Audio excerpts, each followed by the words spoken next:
Oh, hi. Oh, sorry. So we're here to talk about whiskey. It's the fall of 2020. This is the category analysis project for our marketing 5133 class. And like anyone else that's lived through 2020, we know that whiskey's pretty important this year with all the COVID mess going on. So it's a very timely topic here that we're here to discuss this evening. Our team for this class project consists of Brady Baird, Kayla Dorst, Kathleen Scott, Jeff Vandercook, and myself, Devin Wanzer. And we're specifically talking about Maker's Mark whiskey for our project. So Maker's Mark is based in Loretto, Kentucky, and it's been run by the same family since 1953. Although the company was acquired by a large conglomerate in 2014.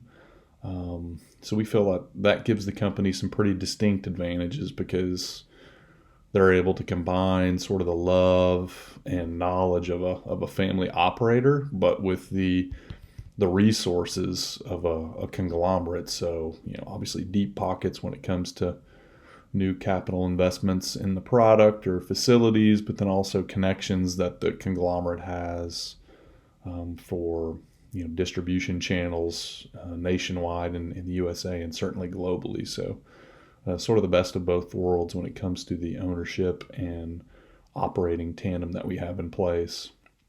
So Maker's Mark has pretty limited product line compared to many other bourbon distillers. They've really got four products. You've got the original Maker's Mark, and all these price points I'm referencing are for the 750 milliliter bottles, but the kind of the original is typically in the low to mid 20s. Then you've got the Maker's Mark 46 product, which is kind of a mid $30 per bottle price point. And then they've also got a cask strength product, which just simply means that it's bottled at whatever proof it comes out of the barrel. There's no cutting it down to a specific ABV, which has become very popular with a lot of other whiskeys and bourbons nowadays, and that runs kind of in the low to mid 50s. And then they also have what they call the private selection, which is another significant trend in the bourbon and whiskey market. Is, for instance, a retailer could go to the distillery, pick out a specific barrel. Maker's Mark even offers the opportunity for them to choose different wooden staves to put in there so that they can finish the taste really to their liking. And then when it's ready, product would be bottled and then it would be shipped to the store, the entire barrel of product shipped to the store. And they're really the only one that can offer that specific profile.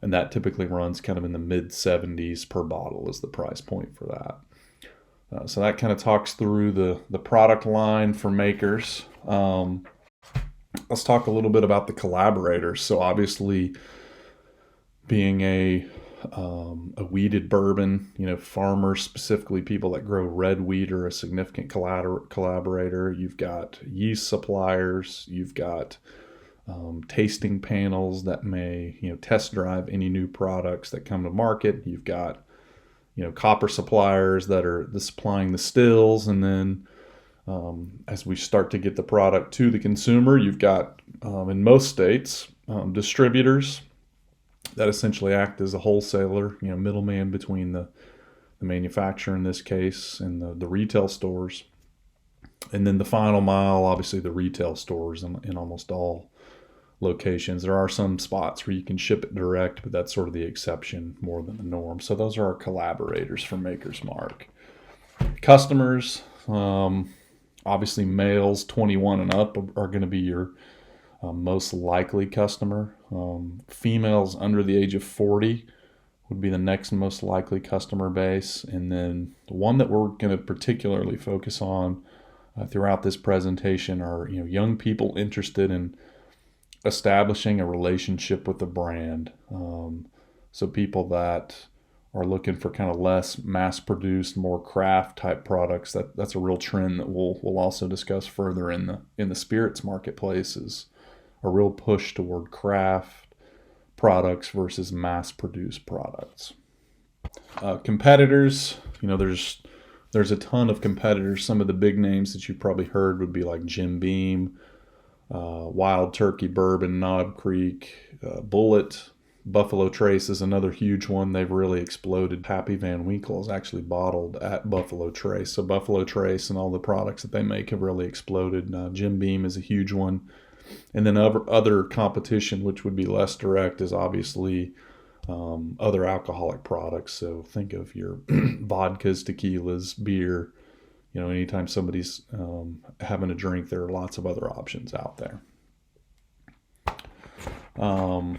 On slide 6, you can see that we've done a competitive strengths analysis between Maker's Mark, Buffalo Trace, and Bulleit Bourbon. Buffalo Trace actually came out as the winner in the competitive strengths analysis that we ran, just slightly over Maker's Mark. Really picked up an edge kind of in assortment, with Maker's Mark only having really 4 product offerings, and then the Buffalo Trace distillery has a very broad array of products, not all under the Buffalo Trace label, but some other popular ones that that come out of there would be like Eagle Rare, your Blanton's, and some of the really hard to find product that people are really going after these days. So that's sort of the high level overview of our competitive strengths analysis. In putting together our BCG growth share matrix, we chose to look at 4 companies. Companies that we chose were Beam Suntory, Brown-Forman, Sazerac, Diageo PLC. If you look at Beam Suntory, they are more towards the cash cow section. And then you have Brown-Forman, who would be categorized more in the star section. And then Sazerac and Diageo would both be up in the question marks. Out of these, the largest market share would be Brown-Forman with 33.2%, and the largest growth rate would be Sazerac at 5.6%. So as we've mentioned, the context and everything going on right now, obviously everyone is familiar with the global pandemic. So that's a big context of this year, and as we all know, we're not exactly sure when that's going to be over. So pandemic and global economy impact. We also have environmental concerns, which have been continually rising and getting more attention as of late. So that would be your climate change and environmental sustainability concerns that are growing. We've got money-conscious young adults who continually trending, and it seems like young adults are more and more money-conscious. We also have our bourbon market trends, which is the market seeing broadening of product offerings, slow-to-market impact to nature of production timeline. To begin our SWOT analysis, which will help inform the marketing strategy we propose later on, we'll take a look at Maker's Mark's strengths and weaknesses, which are internal to the company. So starting off with the strengths, they're a highly rated, award-winning brand. They're known for using high-quality ingredients and having a good, slow, intentionally, production process. They're locally sourced, which is attractive to several demographics. They have strong brand equity. Most everyone of drinking age can recognize Maker's Mark as the one with the red wax seal. They're also family run, which consumers like. Being family run builds emotional appeal with the customer base that they can leverage. Despite being family run, they were bought by Japan's Suntory, now Beam Suntory, in 2014. You'll see this over in the weakness category too, but we also consider this a strength due to the increased resources and distribution channels that they have access to in being owned by a conglomerate. And the fact that they're still family run after that purchase does help offset the negative view that some people might have of large corporate-owned companies. And then finally, they have a diverse product line, but only in the very niche category of wheated bourbon. Moving on to weaknesses, like I just mentioned, they have a very small product portfolio in the more general categories of bourbon and whiskey. And also, due to the nature of the slow and careful production timeline that they follow, they have a limited ability to project the necessary supply. The time to market is about 6 years for proper aging of Maker's Mark. They also have batching capacity limitations that can make it difficult to keep up with demand. When they were acquired by Beam Suntory back in 2014, they did add a third still to their distillery, but they still have limitations with the equipment that they have. Next up, they also don't really do much when it comes to branded engagement opportunities. They do have their ambassadors program, but they don't do much to build brand awareness otherwise externally in the community. For example, one of their competitors, Bulleit Frontier Whiskey, sponsored the Tribeca Film Festival in 2019, which is not the kind of thing that Makers has done before, but could to try to build that brand engagement. Finally, we felt that their relationship with Suntory Beam, their parent company, could also be a weakness. Like I mentioned, some people might view that negatively, and they also might have to compete for resources and shelf space with other brands that Suntory Beam owns, like Jim Beam, which is very popular. To close out the SWOT analysis, we'll turn now to opportunities and threats, which are external to the company and could be experienced by any other company as well. So some of those opportunities include marketing bourbon to specific generational and gender segments.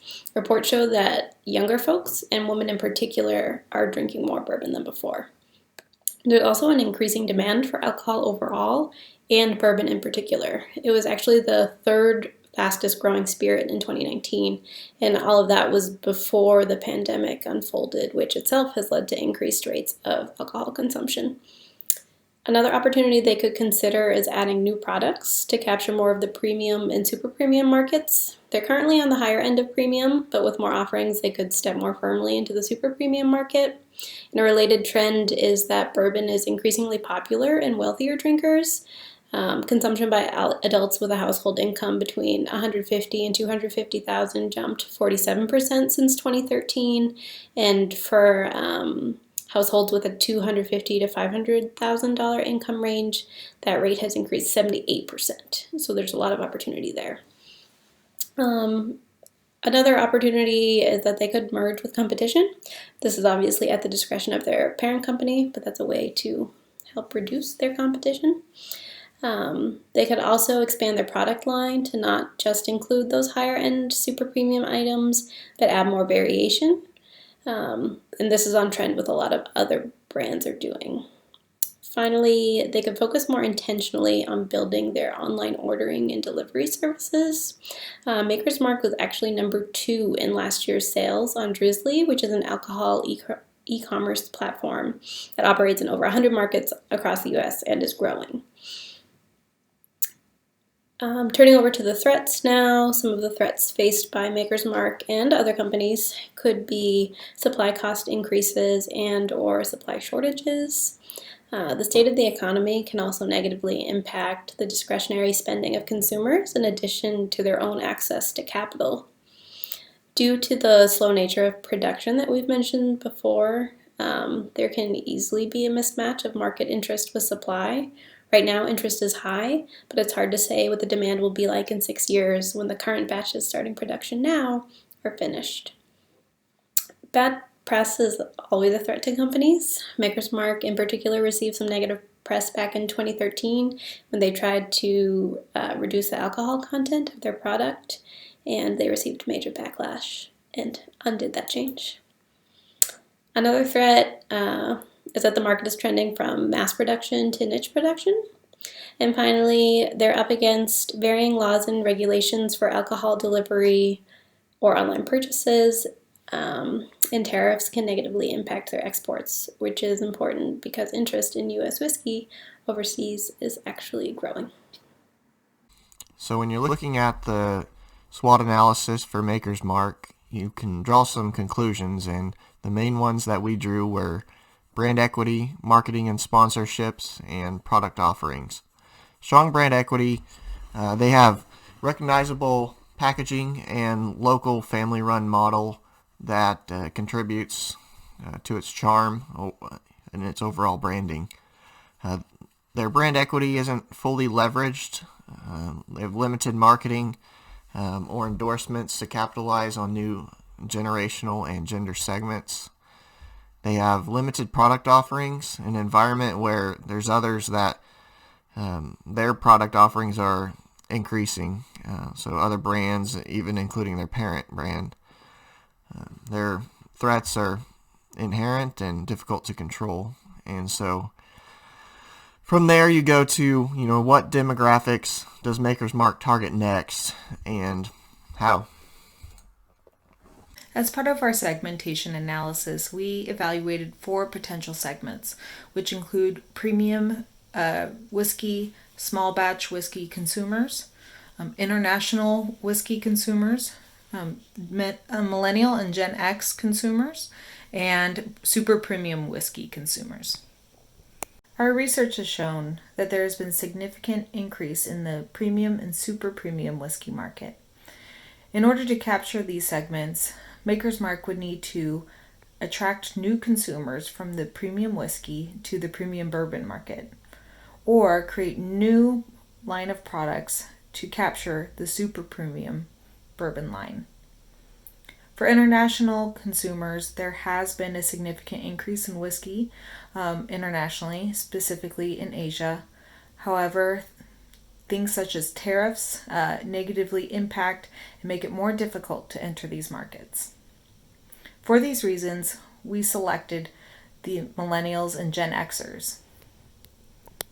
Millennials and Gen Xers have some key characteristics which make them suitable to pursue.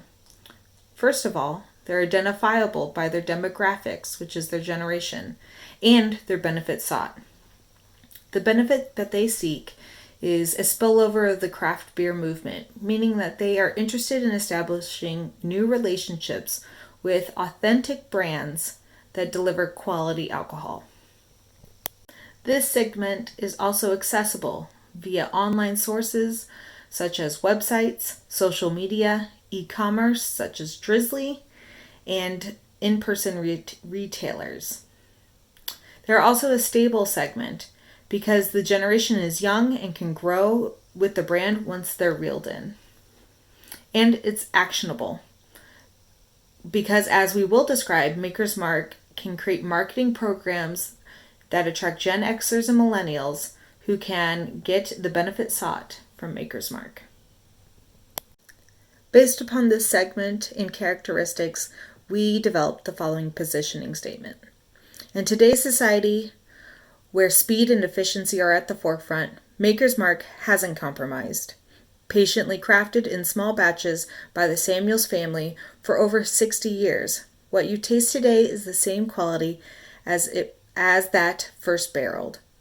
Whether it's served neat at the end of a long workday or in your favorite cocktail for a night out with friends, make Maker's Mark your whiskey of choice. Maker's Mark has the authenticity you crave and the taste that you love. For product and pricing, Maker's Mark has a distinctive existing product line of premium offerings that they have been slowly expanding in recent years to meet industry demand. They use a good, better, best pricing strategy for their new products that parallels the current bourbon industry as a whole. We recommend continuing these practices to capitalize on the brand equity that has been developed over the last 6 decades. For promotions, we recommend running a push campaign with in-store promotions and product placement at local retailers, also creating a campaign of pop-up events at popular vendors and venues.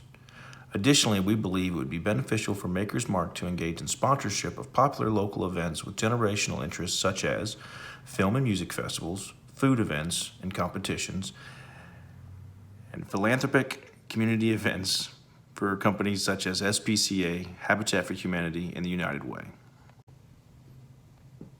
For where we believe our efforts will be best served is focused on major metropolitan areas. As 80% of Americans reside in major cities, and with over 137 million potential customers in our target segment, this would mean reaching nearly 110 million potential customers residing in these high-density areas. As for our projected results, with our target segment of over 137 million potential customers, of which it is reported that 55% consume alcohol, and based on independent surveys we have assessed that 1 in 6 of those prefer spirits. That is a total of 12.75 million potential customers in the U.S. alone. With 80% of these residing in our targeting campaign, we could reach 10.2 million existing consumers. Maker's Mark existing year-to-year growth is nearly 11%. We intend to increase to 12%, or an additional 320,000 bottles domestically. The per capita whiskey consumption in the U.S. is 1.41 liters, or roughly 2 standard bottles. Maker's Mark production volume exceeds 2 million cases for the first time in 2018. And Maker's Mark has an additional 1 million cases of product coming to market in 2021 from expansions made in 2015. We believe there is potential to grow sales from 2.39 million cases in 2020 to 2.67 million cases worldwide in 2021.